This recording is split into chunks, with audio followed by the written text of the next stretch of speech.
Hey, everybody. Good afternoon. And thank you for joining us on our panel called Raging Against the Night. I'm Yashigami, Vice President of the One Club for Creativity. And I hope you've all been enjoying our Creative Month programming these past few weeks. Now, for many years now, we've been talking a lot about isms, racism, sexism, but there hasn't been as much about one of the other big isms, which is ageism. And in an industry that values youth and technology and cultural awareness, ageism is a very real and rampant problem in the advertising industry. So we're lucky to have this incredible panel of thought leaders here today to talk about this very subject. Going forward, whenever you have questions, please feel free to use the Q&A function, and on YouTube, you can use the chat window if you'd like to put forward any questions to our stellar panelists here today. So we are very lucky to have this incredible panel of thought leaders here today, and moderating today is going to be Renee Huey-Lipton, and I'd like to introduce her, and then she can go around and introduce the rest of the panel. Thank you, Yash. Hi, everyone. I am Renee Huey-Lipton. It is a pain, quite a pain for the name, so thanks, Yash, for getting that right. I am the founder of the Dame Collective. It's a site that brings together women over 40 who are job hunting and the companies that desperately need them. And I am moderating today, so this is probably the most you'll hear from me, so I'm going to make the most of it as I go. Now, if any of you are listening with children, there will be F-bombs. So, you know, you can teach them real quick. You mean I'm allowed, Renee? I'm allowed? Absolutely we are. Or fucking A, we are. Let's just get it done. just get it done. You know, on this. Yeah, cursing is a sign of intelligence, all the studies show. So I just wanted to get that out there. I'm going to have each of our amazing panelists here introduce themselves. And I'd like you to introduce yourself and tell everybody why you're combating ageism and how.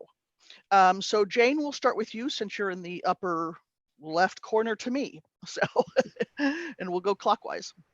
Hi, my name's Jane Evans. I'm the founder of the Uninvisibility Movement.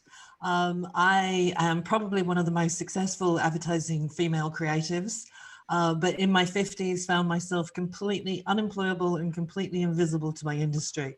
At a time when they were saying there was very little female creative leadership, I was standing there with my hand up very, very loudly and completely ignored.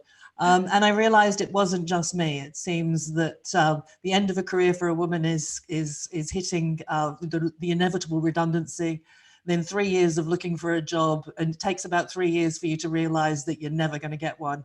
And then at that point, you start setting up your own business, and this happens across all industries, not just advertising. So we're here to represent the power of midlife women and what we can bring to the world.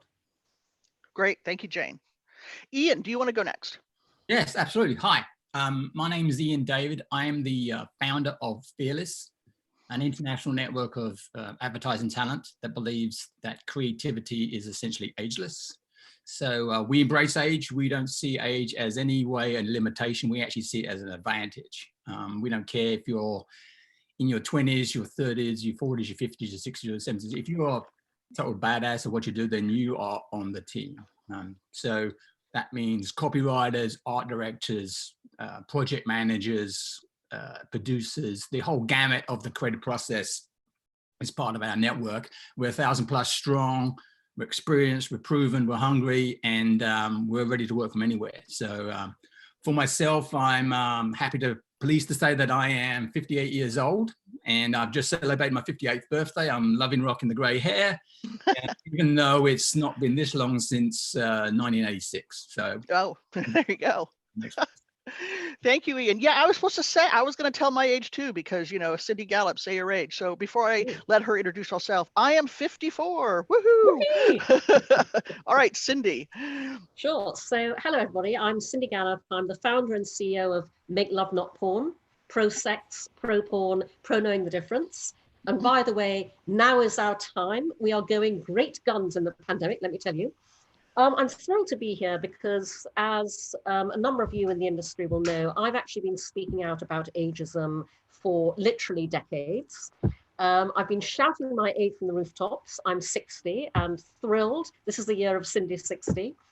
And I've been especially shouting about ageism and the need for our industry to end it for a couple of reasons. The first is that ageism operates along every single point of the age spectrum. You can be dismissed for being too young, especially if you're female, as much as you can be dismissed for being too old, again, especially if you're female. And the second reason that I've been making a lot of noise about ageism in our industry is because we are a very powerful force in popular culture. When we end ageism in the advertising and creative industries, we end ageist depictions of aging in so many things, and that can have an enormous impact on societal attitudes towards age as a whole. And so I'm thrilled the One Club is having this session today, because in Creativity Month, this is a really, really important part of creativity to examine. Great. Thank you, Cindy. All right, and Walter. Hey, all right. Walter Greer, yeah, I am the Senior Vice President and Group Creative Director at TBWA World Health. 42 years old, right? Just crossed over the hill. And I gotta say that, look, like, I think for me, this is an important conversation. I think this is an important conversation. And the reason why I talk a lot about it is because, you know, we talk a lot about diversity and inclusion, and ageism is one thing that is always left out of the conversation. I like to always say as well that, like, as I now am starting to get older in age, I feel as though that a lot of people feel as though talent ends, or talent is cut off at 40, right? You see every award shows like 40 under 40, 30 under 30, and it's as if talent just stops at 41. So my thing is, like, I think it's important that we kind of come together and have these conversations with a slew of people, with older folks, with younger folks, with people of different colors, because it is something that will affect every single one of us, right?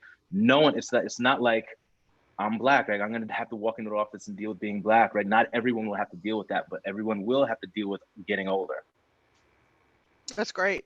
All right, thank you guys for introducing yourself. This is going to be excellent. All right, so let's start the discussion. So when were you guys first aware of ageism as something that was affecting you and not other people, right? And what were the signs and what did you do? Jump in. One of the comments when Cindy first posted this was somebody put up that women have a 15-minute window where they're neither too young or too old.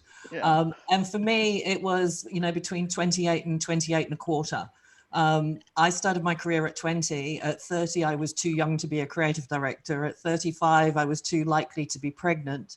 And at 40, past it. So that sweet spot really was 15 minutes.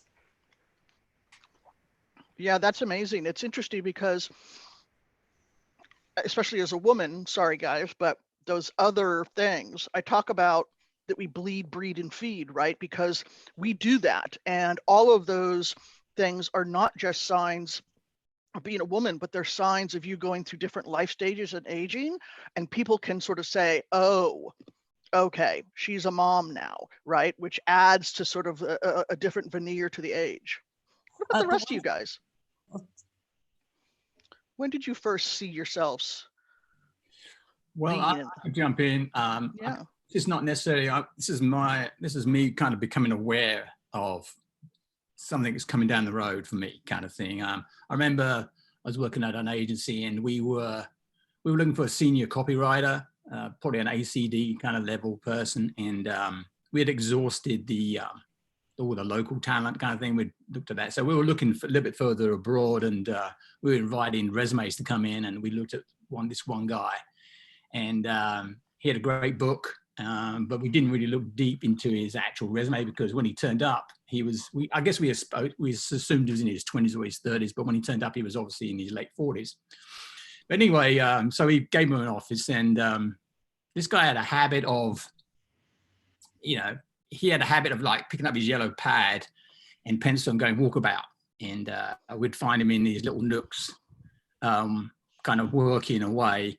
And, people were going for a presentation and they'd find him in there and they have to shoo him out, kind of thing. And word got back to me that people were being uncomfortable, he was making people feel uncomfortable. And it dawned on me that it was because he didn't fit the vibe, he didn't fit in visually, And if he was doing the same things and he'd been 28 with skinny jeans and no socks, Mm. I would have batted an eyelid, you know.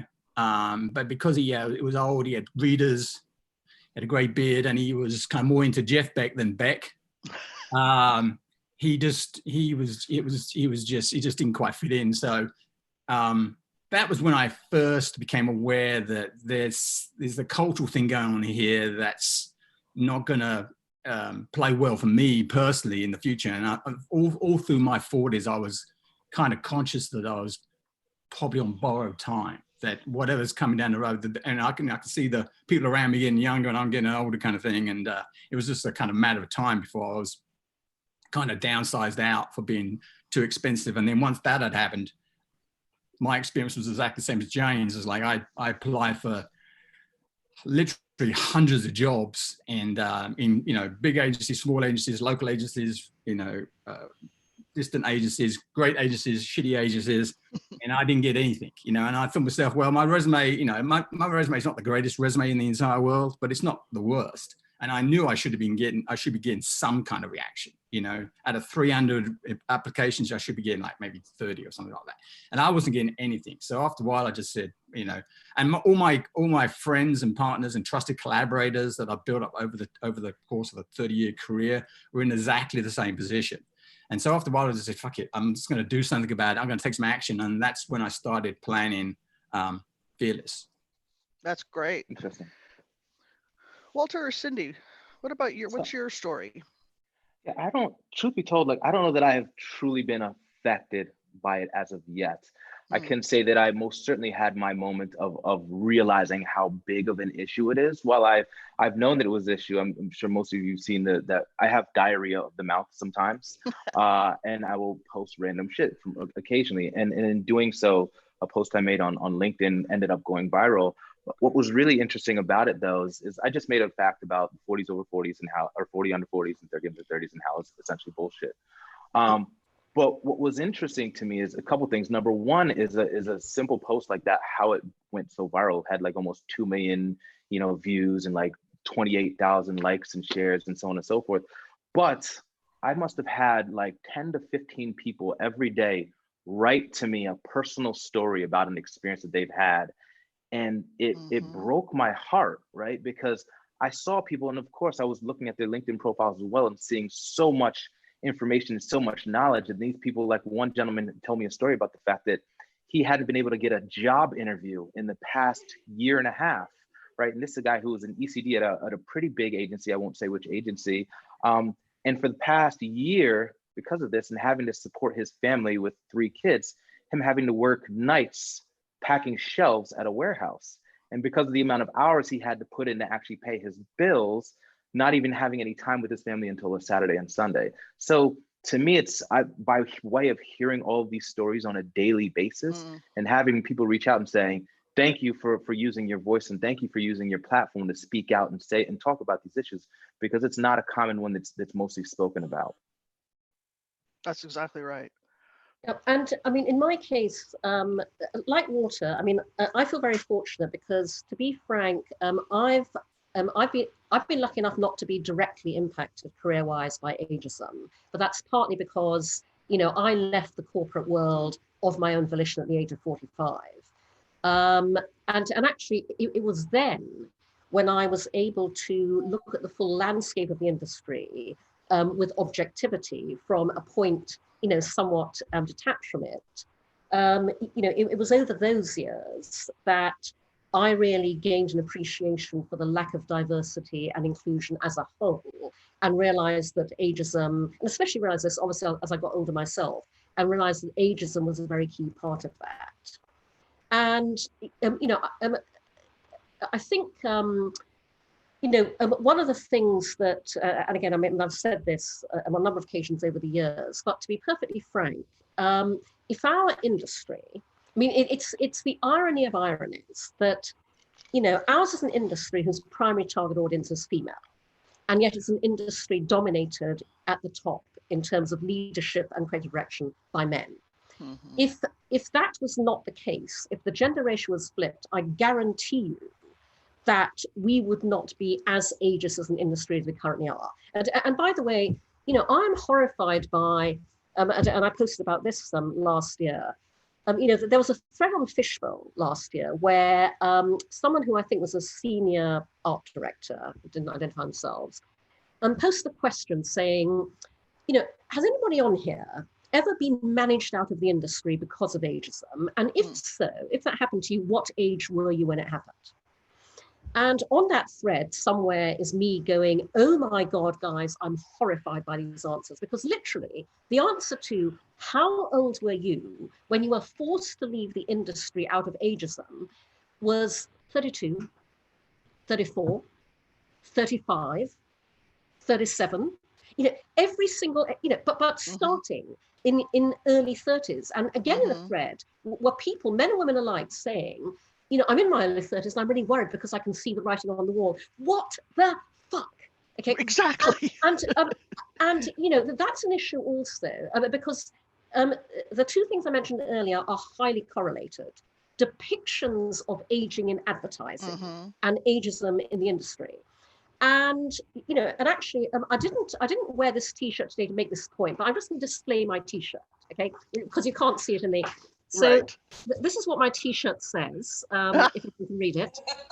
Written and directed by Phoebe Waller-Bridge. I'm a huge fan. All the best things are. Yeah. But I'm sure there are a bunch of Killing Eve fans in the audience today. So, like the rest of you, I was, on the edge of my seat watching the latest episode of Killing Eve last night. And one of the reasons I love Killing Eve is, oh my God, not only is it, as a female written, produced, directed, showrun show, stacked out with brilliant female characters, it is stacked out with brilliant older female characters. An amazing character, Carolyn, Dasha, they're complex. They're fascinating, they're hysterically funny, they're deeply moving. And, that is emblematic of what we are missing in the creative output of our industry, but it's also emblematic of what we're missing in the corridors and the meeting rooms and the creative departments of our industry. And, men in the audience, that absolutely extrapolates out to you. Because again, if Jane and I were running like two of the biggest holding companies right now, I guarantee you'd be looking at a very different picture of the industry. Yeah, no, absolutely.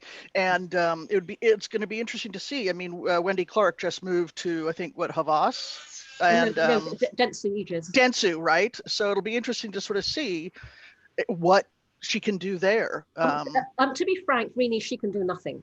Okay. Sorry, Wendy is an example of, and by the way, I'm not talking about her person, I'm talking about her position here.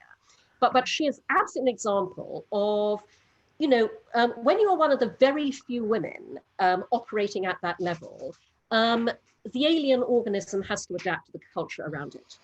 You have to become like the men, and you have to do what the men want and the men say. Right. One lone woman in the male-dominated upper ranks of those holding companies hasn't a hope in hell of changing anything, because the men around them don't want to change. Yeah, ain't gonna happen. So age discrimination is often referred to as a second-class civil right because it's overlooked, and courts especially have made it difficult to prove. What are the actions we all need to take in order to, really fight this, actively? So I'd say I'd start simple, right? Like I'd be interested to even know the ages of everyone that's actually tuned in here today, right? That would be awesome. Ask that.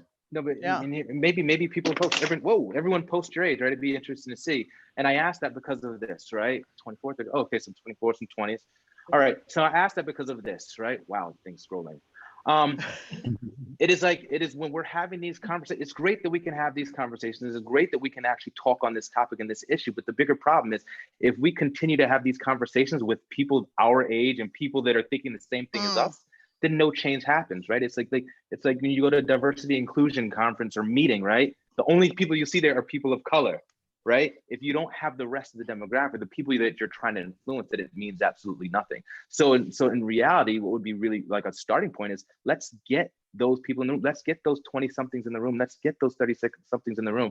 But it's also getting the opportunity to allow these people to work together, right? Like, so a friend of mine, Derek Walker is creating something called the Creative Kumite, right? And the Creative Kumite is about bringing people of different backgrounds and genders and ethnicities together to work together as teams, right? If we can do something like that, where you show that like, hey, this person is brilliant, or there's no difference between ages, like, and in fact, you're going to probably learn more from this person because they've been in the trenches longer than you, or maybe that person might learn a little more from a younger person who might be using things like TikTok, which truth be told, I'm not on TikTok like that yet, right? That I might not know.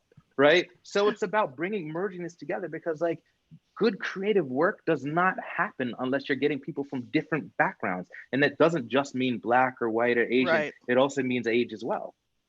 God, I've heard that so many times over the course of and yet we're still talking about it, right? If we bring all these different people, different perspectives together, it'll be better. And it's like, how fucking hard is it for management to get that, right? So management are not going to do it.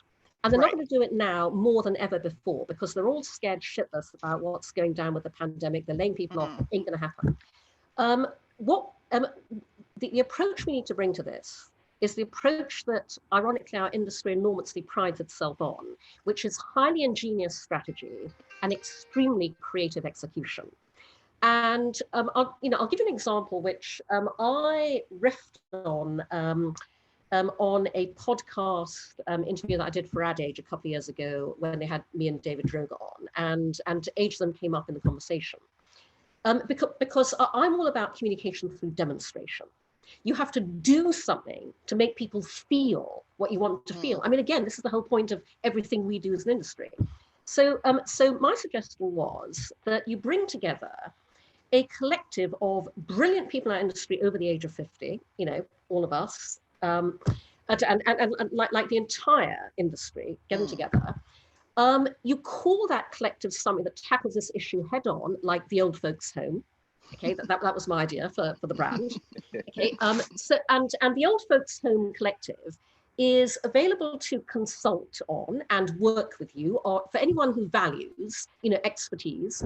But what the old folks home also does is you announce, and just to kind of talk about this hypothetical example, let's say this is the chapter of the old folks home that's based here in New York. So the old folks home announces that once a week, let's say on a Wednesday, between the hours of 6 and 8, we will take up residence in this bar or lounge in a central location. I mean, again, on the other side of the pandemic now, when we can do that. And for those 2 hours, anybody in an industry can come and meet with us, and they can bring any business problem, strategic conundrum, creative portfolio, and they can get the input and advice for free of the old folks home, with one condition. You can only do that if you are between the ages of 21 and 25. Okay, so if you're between 21 and 25 in our industry, you get 2 hours a week of brilliant expertise, input, creative review, ideas thinking, because, that generation isn't getting it.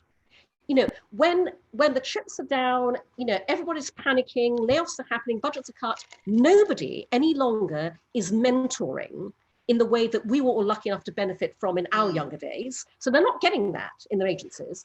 But equally, they would go back to every agency and go, fuck me, that was amazing. Oh my God, I talked to this 55-year-old, I talked to this 63-year-old, and I got these communication through demonstration. No, I love it. I love it. Ian and Jane, what about you guys? Where do you come out on this? What are the actions we need to be taken? Sorry, go ahead. One of the catalysts for change, I can't really see advertising agencies changing anytime soon, personally, but I think what Cindy just said is a great idea. I actually think the real catalyst for change could be the clients, CMOs, brand managers, entrepreneurs. I think because they have the power, they have the influence, from when they start demanding that they see more fully inclusive teams, looking back at them in meetings, in pitches, in presentations, I think things will start to change in a heartbeat. It'll only take a few influential players to do that. And it'll have a demonstrable effect. Because in my experience, the people at the very top, they have the capacity to see things that other people don't, and they can see things further down the road. And I think these people have the ability to make this work, because I think some of the things that we've set up amongst ourselves they are, we've moved talk into action. We've set up entities that are pathways to bring more people back into the game, kind of thing.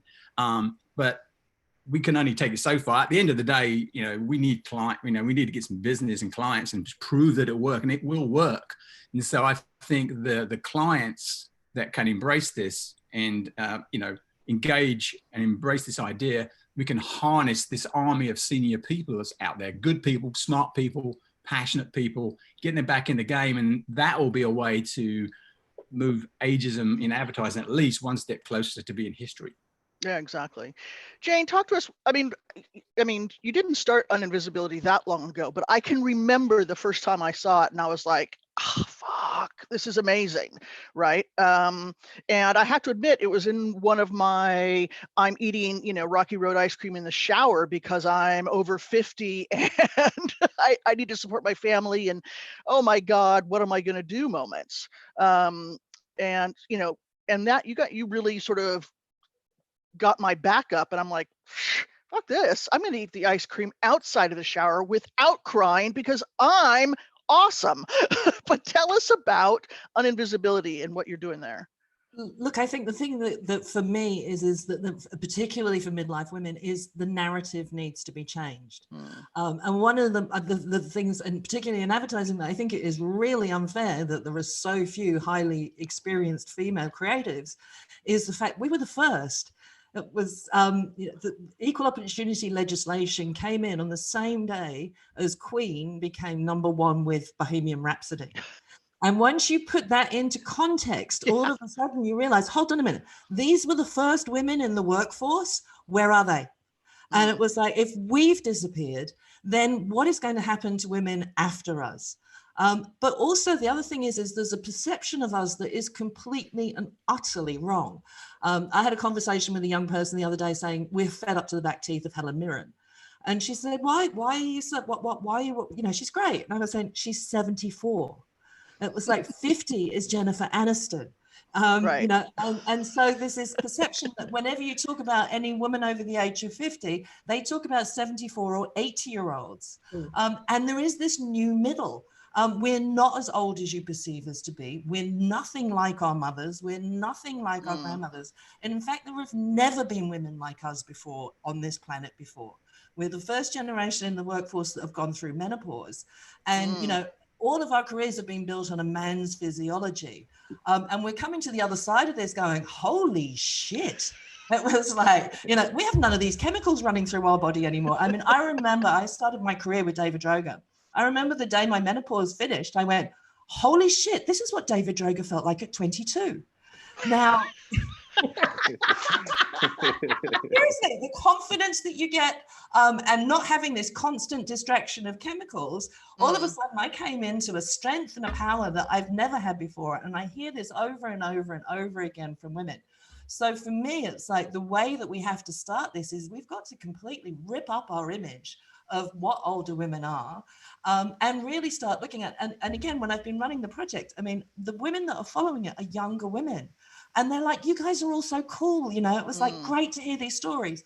And I think there was a statistic from Creative Equals that said that 80% of young female creatives do not feel as though they have any role models. So, we need to be out there shouting and screaming and doing work. You need to see what we say and what we do, because our voice is just not out there in advertising. And that is why the pandemic is our time. So, what I've been saying is, the pandemic has ensured the world will never be the same again. And that is a very good thing for those of us who are never the status quo to begin with. Right. And so, and again, I want to look at this from both ends of the age spectrum, because I know we've got some young people on here as well as older. In the first instance, older people, or as I like to call us, experts, could not be more valuable right now. This is my 4th recession. Boy, oh boy, have I ever been around the fucking block, and do I ever know what to do? Okay, we are what you need right now when everyone else is going, oh my God, the sky's falling. So we have the expertise. Secondly, our generation has the money. And I know that we've been saying this for years, the data's been showing it for years, But now, sadly, by the way, and young people in the audience, massive empathy. But right now, you know, we're already saying millennials don't have money. Now millennials really do not have money. And they've moved back in with their parents. And, you know, the only people who have money to spend are older, and not everybody, by the way, because again, we're all financially challenged. But if you want to talk to the demographic that has the money, it's going to be older. And so that's the opportunity, as Jane said, to reinvent aspirational culture and to depict new models of what is aspirational, because we don't aspire to be young, younger people aspire to be us, because we reach the age where we don't give a shit. You know, we know what matters, you know, we know what we need, what we want, what our personal tastes are, you know, and when everything is falling apart, we are what you sell to and we are what you use to sell. And then the other thing I would just say for the younger people in the audience is, you know, the very interesting thing about the pandemic is that it has completely changed the entire concept of time in all sorts of ways. And, you know, I say that as somebody who's said for years, time is a very interesting business dynamic in ways not a lot of people realize, because the sheer passage of time changes things. You know, regardless of what you are doing yourself to change your situation, time passing changes industry dynamics, marketplace trends, mindsets. The pandemic has completely exploded traditional timelines. Things that we all accepted used to take a very long time, no longer do. That whole concept, and by the way, I'm especially talking to you young people, that whole concept of you have to do your time. You have to put in the time. You have to have spent several years doing this. You know, we have seen how rapidly timelines can be accelerated in emergency. And that applies to career paths and what you do as much as to how quickly a vaccine gets approved suddenly, how quickly legislation can be overturned when the situation really demands it. And so I would urge everybody, you know, we are now thinking very differently about time. Think very differently about what it will take you to get to where you want to be. I love that you brought it back. I love that you brought it back to the pandemic, Tony, too, because it made me think as well that, like, if we stop for a minute, like in this horrific time, right, and take a look around and look, who are the people that people are flocking to? Dr. Fauci, Mario Cuomo, older people, right? They're not flocking to, like, Andrew Cuomo, by the way, not Andrew Cuomo. Sorry, right? Yeah, right. So they're not, yeah, but they're not flocking to, like, they're not kids, right? They're going to people who know better, people who have experience, right? And I think that what this pandemic has also done is, I think it's, and this is what I'd like to believe at least, is that it's created a level playing ground, right? Like, have most of you saw the show Love is Blind on Netflix, right? So, like, I think this is like, before we're used to talking face to face to someone, but now we're like doing it through Zoom, right? And suddenly, like, we kind of like dissipate, like the more about, how do we say this? You have this opportunity to engage with someone and actually understand more about who they are without having this kind of experience of feeling and age and all this stuff in front of someone. So I think that now's an opportunity, again, where we all have the same tools, right, to access. And it's an opportunity where we can now kind of separate that age, I think, at least, right? I'd like to see more of that. No, that's fantastic. So Betty Friedan said, and for those of you who don't know who she is, in the 70s, yeah. Educate yourselves. Yeah, she wrote The Feminine Mystique, and if you should read it, if you have it. She said, age is not lost youth, but a new stage of opportunity and strength. So what do we see as our opportunities and strengths of the 40 plus population today? What do we bring specifically to the table? One of the things I always say about older women is the worst that could possibly happen usually probably already has. So, yes. We've actually dealt with the most difficult things. We've dealt with death, we've dealt with loss, we've dealt with, you know, we've dealt with so many things that, you know, again, I work with a group of about 20 women. None of us actually are noticing that much difference in our lives with the pandemic. And, you know, all of us are saying, this is nowhere near the worst thing that has ever happened in my life. And we're all just going, what can we do to change the future? What can we do to make it? Because we're recognizing that this is a break the machine moment. We're recognizing that teams are going to have to get smaller. Things are going to have to get quicker. They're going to have to be more efficient. And if ever there was a time for our experience and our creativity, it's now. And also, if we're really sensible about the economy, if we want to ensure that we keep the economy running, then we should be talking to midlife women, because we buy 47% of everything. So that should be the priority, is to make sure that we're employed, and to make sure that we're heard, because if we drop off, then everything drops off.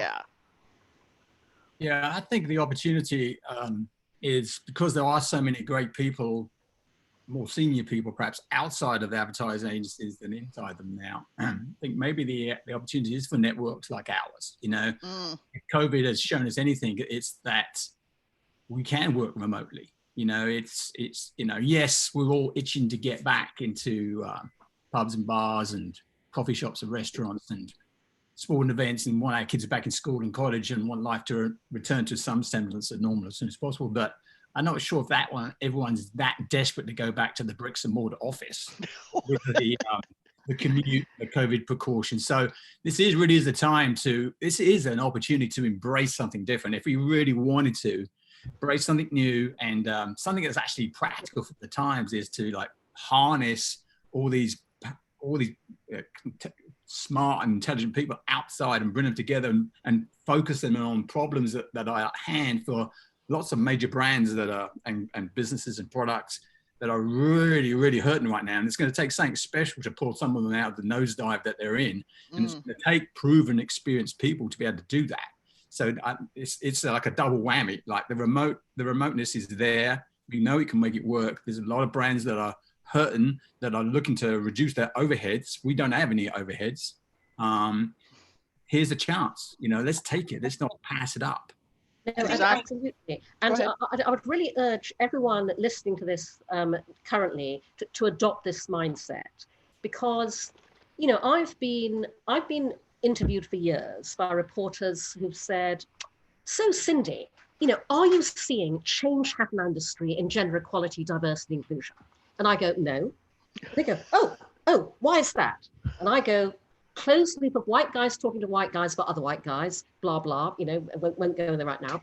So then they go, so Cindy, you know, what do you think will drive change in our industry the way you want to see it?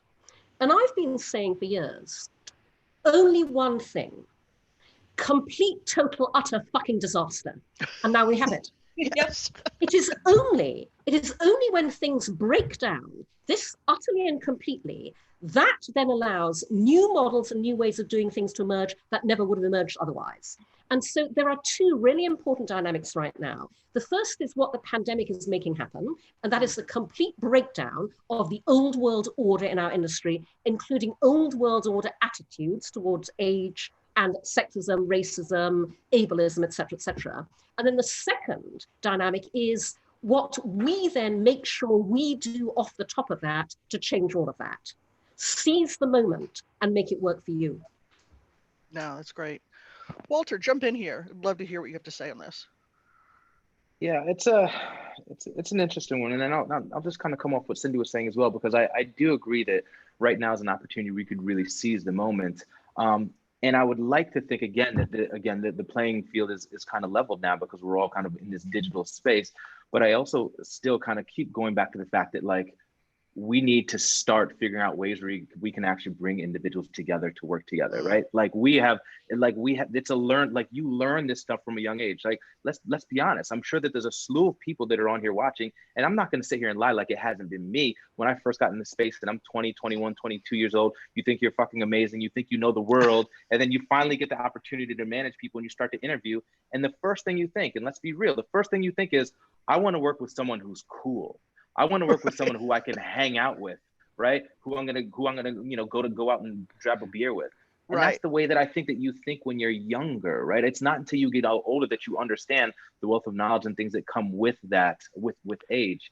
And truth be told, like, I'm at a point now where the best information, every week I get on a call, a Zoom, with 6 other guys who are in their 60s and above, who are agency guys. And it's the best piece of knowledge that I get every single week. And I learned so much.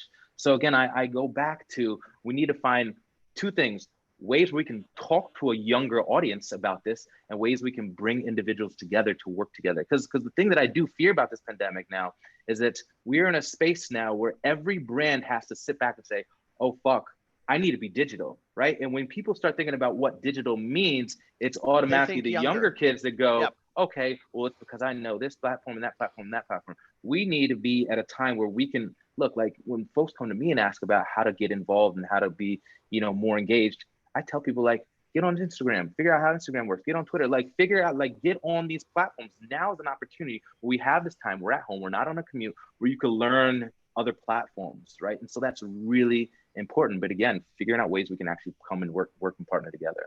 Yeah, I agree. Hey, Rainey, we're on TikTok, aren't we? Oh, yes, we are. In fact, I certainly am not yet. I'm not yet. My daughter and I, we do a daily TikTok dance, and I gotta say that the validation I get from her 20,000 followers, which freaks me out, they're like, "Oh, what are you wearing? What dress is that?" And I'm like, literally, no one's ever asked me that ever. But hey, you know, I love it. You know, it's one of the things that I often think about when I'm sitting in a meeting about to open my mouth because no one's saying the thing that should be said is one of the opportunities. Oh, I think one of the strengths older people have is zero fucks given, right? You know, and I think that is incredibly hard to learn when you're younger because of the different pressures you have. But I'd love to sort of hear from you all about sort of moments of zero fucks given, and you know, let's tell everybody that it's okay to do that. Well, I guess my zero fucks is right now, because just launched this thing called Fearless, and the great thing about being called Fearless is you can say whatever you want, and I fully intend to be doing that. You know, and just I mean, I like. He's got this thing about saying your age, and I really love that. I think it's, you know, the idea of you are the sum total of all your experiences and life events. I mean, I think that's really, really great. And you know, the other thing about that is that everyone is completely different, and they all have a different texture of experiences. You know, so just look at us and this panel. We're all trying to do the same thing. Right. We're all coming at it from slightly different positions, and we all got different life stories and different histories. But here we all are, all striving to do to change things in our own unique way, kind of thing. I'd like to share a piece of advice about now is especially a time to operate zero fucks given in a very particular context. And this applies equally to those of you listening who are young and starting out in our industry, to those of you who are lucky enough to be currently employed, to those of you who are not employed, to those of you who are older, not employed. There is, and I'll start by just couching this advice in the context I normally give it, which is when I'm talking to an audience of especially women working who have jobs, because there is one single thing you can do in your career that is the one thing that will catapult you up the career ladder quicker than anything else. It's the one thing that will instantly set you on the fast track to a promotion, a pay raise, and the C-suite. And it's very simply this: understand how your company makes money and recommend ways it can make more money. So right now, however much you're financially struggling, whether you are worried about keeping your job or whether you're looking for a job, this is how you keep your job. And this is how you find another job. You take the idea of zero fucks given. You tell your fucking management what they should have been doing 10 fucking years ago to run a far better business that you've never told them because you've been too scared to. Tell them that, not in the way that I've just said it, obviously, but tell them that couched as, you know, dear C-suite chaps that never listened to me before, I can see the business is in a really bad state. And I've got this idea that I guarantee will make us more money. Please, can I book a meeting to tell you about it? Nobody will not take that meeting. Equally, if you are applying for a job, okay, research the fuck out of the agency or the company you want to work for, and then write them and say, I see that this is how you're making money. I see that the business is not doing well. I have an idea on how you can make a ton more money. Can I get a meeting? Nobody will not take that meeting. And the reason I'm saying this very vehemently in response to Rena's question is, in my career as a consultant, when I run workshops, when I undertake projects for clients, one of the things I usually request is I like to book half-hour meetings with every single person who will be in the workshop, or a cross-section of the employees in advance to familiarize myself with the company. At least that's how I couch it. But when I sit down with an employee for half an hour, guaranteed confidentiality, I explain to them, nothing they say to me is going to go anywhere beyond the walls of this room. This is just me to learn more about the job they do. I hear very interesting things. And several years ago, I was doing this for a very big, famous global media brand. And I was talking to a young woman who was like a mid-level person. And she said to me, and I've been looking at our business. And by the way, the reason I was hired was because this media company was not doing well. And she said, there are all these ways that we could be making more revenue. We could be doing this. I've thought about, and her ideas were bloody brilliant. And I said to her, have you said this to anybody? And she went, oh, no, I haven't. I went, why the hell not? She went, well, this is my very narrow chain of command. I'm not sure how to speak to the people, and I'm not sure they'd want to hear it from me. And by the way I structured the workshop that a whole bunch of employees participated in, then very specifically identified an opportunity to showcase those ideas. But, those of you listening to this now is the time to give zero fucks and articulate that perspective on the business you never have before because you've been too scared. Now is the chance to give zero fucks when you apply for that job and go, I know how to make you more money. And trust me, as I said, nobody will not take that call and not do that meeting. And I think one of the things about being older, that's exactly right. I think one of the things about being older is you have the confidence to do that, because if you are in your 30s and you have these ideas, you may just lack that little bit of courage to think, is this really a good idea or isn't it? What you're saying is like, just go for it, just make it happen, do it. Take action, kind of thing. Yeah. Hey, we've got some questions coming in, and we've got about 12 minutes left. So, John, the top question that's been voted on is from John Simons. I hope I pronounced that right, John, or it could be Simmons, but I think it's Simons. Being under 30, what is something I can do to deter the progression and procession of ageism in advertising? I mean, we've talked a little bit about it, right? Sort of the getting together, the working together. But what else can he do?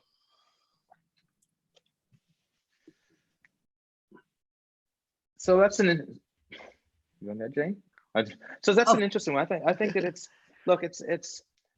I'd say that if you're in a position where you can actually make decisions in terms of the people that you're bringing on, I think that's a start, right? It's like it's looking across the board and making sure that you're bringing on those folks. And I'm not going to sit here and lie and say that I don't, but when I actually go out and try to hire folks, I do like to look for older folks, right? Because I know that there's a level of expertise that you're going to get there that is unique, right? And hard to find. That's where I'd say start. I think that's the easiest thing, but also think for a minute, when you're 55, 60 years old and you have to go into, let's say, an ad agency, and then you sit down at your desk, and now that we're doing open spaces, right? And you're sitting in a spot where you have 7 20-something-year-olds around you, right? That might feel a little uncomfortable, right? Because you might not be able to kind of engage in the same type of conversations that a 20-something-year-old might want to engage in. So I think it's also about making people feel included, right? Making people feel involved when you're in these type of situations. Yeah. I think people also have to. Sorry, I think people also have to champion us.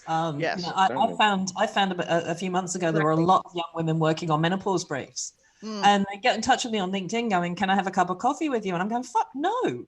Go talk to your management team and get me to come in and consult." You've got to, absolutely. That's exactly what I was about to say, Jane. John, what you do is you go, oh my God, there's this amazing older person. And by the way, whether they're in your agency, whether they're outside, Right. They've got these brilliant ideas. I'd love to hire them as a consultant or within the agency. I just want you to know that I so appreciate working with so-and-so. They have so much to do. I learned so much. I just want to make sure that's inputted into their next performance and peer review. Yeah. No, exactly. Say, I want to work with these people. Absolutely. All right. Hillary Black has asked, as a recruiter and coach for the creative industry for the past 20 years, there is the issue of agencies refusing talent over 40. One of the issues is hiring senior talent, reporting into talent 20 years younger. Oh, yeah. Companies refuse to hire these candidates. Is there something we can do about this, such as writing the ratio for age and making sure quotas are met? How do we really make this happen? I had a lovely story out of Australia. There was a client that had been saying that they wanted a senior female on their account, and they kept on coming back going, no such thing, can't find them, no such thing. So she actually went out and found her own. And I think, clients, if you're getting pushback from your agency and saying that that there aren't the senior experienced people that are out there, go hire them as consultants, go around the agencies. What a dumbass agency. Yeah, seriously. I was going to say, A, that's fucking outrageous, and B, that is illegal. Yeah. That is actively illegal. And honestly, my response to that is, please tell us the name so we can publicly shame them. That's what I'm going to do. Exactly. I'll find out. That's crazy. Wow. I mean, I know one of the things when I was going through my last 2 searches, I got really, pissed off about recruiters or headhunters telling me to take the dates off my God, resume, no, right? No. And I was like, no, refuse. And I tell other people to refuse because that's ridiculous. Yeah, no, expertise. Right, exactly. I always say to people, go into interviews and say, it's precisely because I've spent 10 years doing this and 5 that makes me so bloody good at what you need somebody to do for you. Yes. And by the way, if you don't mind, I want to just counter a comment I saw just now about agencies not wanting to pay for senior people. First of all, we don't cost as much as you think we do. Okay. I mean, I have to tell you, I have never again made what I was making when I left the industry 15 years ago, and I don't need to. And by the way, for all those people in charge who very interestingly never see ageism as applying to them. Right. We don't need to live at the level they've been living at, and that our industry is unfortunately very good at convincing people they need to live at. So we are not expensive, and we are really open to opportunities that provide the chance to benefit from things that are not purely cold hard cash. Basically, a living wage plus health insurance, plus opportunities to work with great people, do great work, and opportunities to progress. That's as good as it gets. I always think about what is underlying that when they say we don't want to pay this, we don't want to pay for senior talent. Is it like really almost like saying we think we can get away with less? Can we fob the clients off with standard work because they can't tell the difference kind of thing? And at the end of the day, they may not be able to fully articulate it, but they do, and there is a value to us, and experience and perspective. Like you say, right now in the midst of a recession, this is not our first recession. This is our 4th or 5th recession. And that is why hiring older people, and again, I say this all the time, but hiring older people is so cost efficient and so cost effective. Right. Because we know exactly what to do when, business crisis arises, been around the block 64 million times, boom, boom, boom, here's what you do. We have the wealth of 20, 30 years of experience, makes us get to solutions quicker, creatively, strategically. It is the most cost efficient thing you can possibly do to hire experts. Yeah, I always say a day of my time is worth 3 days of a junior. Yeah. Right. Yeah, you're right. Right. There's that, it doesn't take me 30 minutes to do this, but it took me 30 years to make sure that I could do it in 30 minutes. That whole thing. Yeah. Right now, I think, I say when brands do start to emerge from this pandemic, there's going to be a lot of categories and brands and, entire industries almost in one hell of a flipping hole. And that's why you can't go back to, the old ways. Things have changed, and it's going to take some serious thinking. It's going to take some serious experience, know-how, and chops to pull some of these brands out. And I think there's going to be categories where you're going to literally be the survival of the fittest. You're literally going to have to make your case for your brand against another brand, because if you don't, you're not going to make it. And one of the things I found out of the pandemic, which I found really interesting, is just how important analog has been. Now we're all stuck at home. It was like all of those skills that we were brought up learning have now got greater value. And I think people forget that we're digitally ambidextrous. We actually saw all of this stuff come in. I mean, I launched Microsoft Word version 1 and had to explain. Wow, Jane. That's amazing. That Up to you. secretaries what word processing was. So, that's difficult. When we're now facing a world where there's so much uncertainty, to have people that have not only been through change, but actually directed and communicated through change. Absolutely. We become so valuable. And I would be saying to any client, they're going to be looking at how they work, who they work with. I would be saying work with smaller, more highly experienced teams.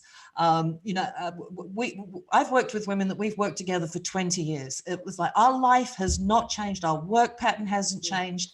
And we have ways that we've worked like this since 2006 is when we started working like this. So, awesome. We've got great experience and great knowledge, and we've been through massive change. So this is the time where you should be calling on us, really. Absolutely. And that leads into, I think it's probably going to be our last question, maybe. A person, I think from YouTube says, I find that older creatives aren't given the chance to be creatives, that once you reach a certain age, you're expected to be in management, right? Yeah. Why won't agencies accept older copywriters, art directors, designers, and I'll add to that account people, strategists, producers, whatever, and I think it's a good question, right? This idea that I know when I've managed teams, it's like not everybody has to or wants to move up. Some of them want to do what they want to do. Why don't we let that happen for older people if they don't want to be in management? Because there's this trajectory where it's supposed to be from the bottom to the top that actually takes into in no consideration whatsoever into people's personal lives, their family or their biology. So, and for me, the cruelest thing about that is the sweet spot in that trajectory is 35, which is the worst time in the world for a woman. Now, if we start looking at careers as having a much longer span, that doesn't mean to say that only the only ones left are the ones at the top. And that's what it is at the moment. If we can actually start saying, we're going to be living to we're 90 or 100. So the fact that your career is over at 40 is ridiculous. We need to be starting to look that we're all going to be working till we're 70.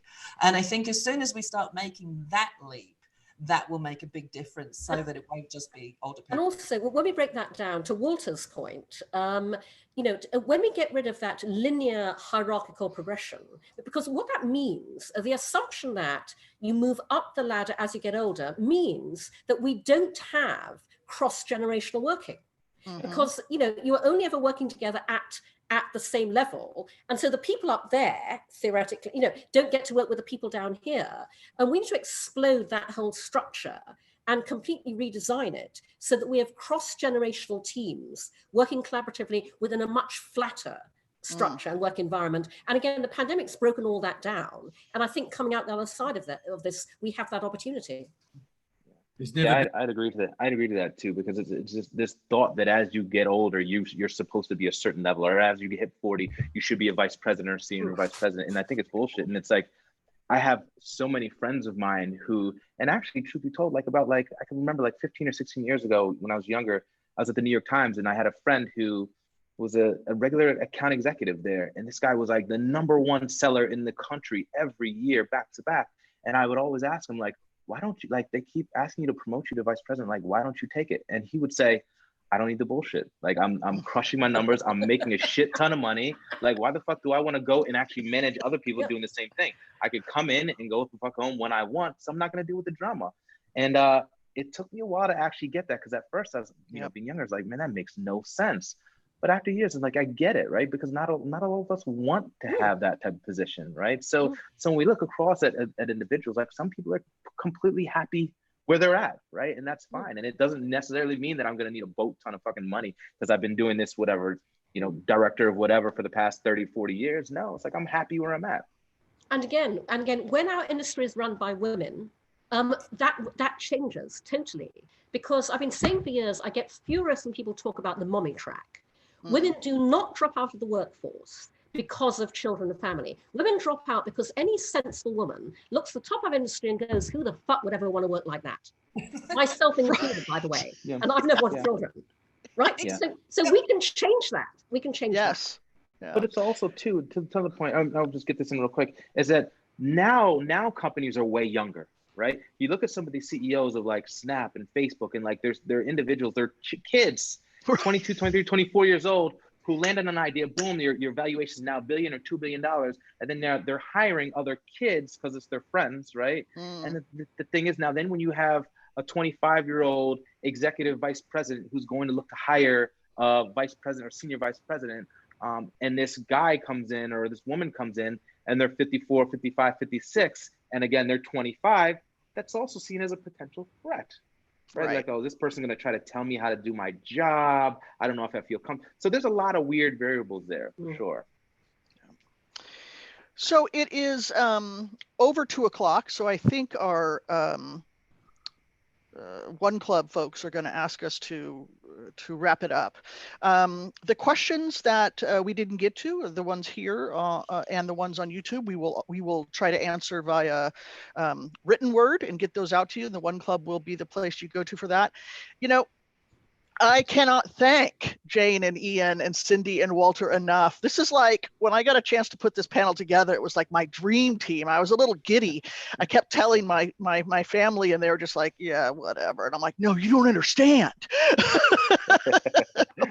And they still don't understand, but that's okay. I just want to thank you, the four of you, for this great discussion and for taking your time to do this on an issue that means so much to us. So thank you. And I don't know if Kasha or Lucy or Yash, what they want us to do now.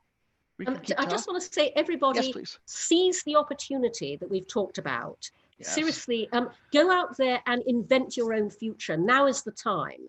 Whatever age you are, whatever your situation, however much you are challenged by circumstances currently, you can turn it around, because with the pandemic, all bets are off. Go for it. Excellent. That's a great way to leave this, if that's what they want us to do. This is weird. Maybe they just want us to keep talking. I think they said we have to like sit for 30 seconds and then. Oh, right. There has to be a kind of end pause. Yeah. That'll be a difficult one. Thank you guys so much. That was such a fabulous panel. And yeah, we'll try to get the extra questions answered. Also, please check out oneclub.org/creative month. We have some other fantastic programming.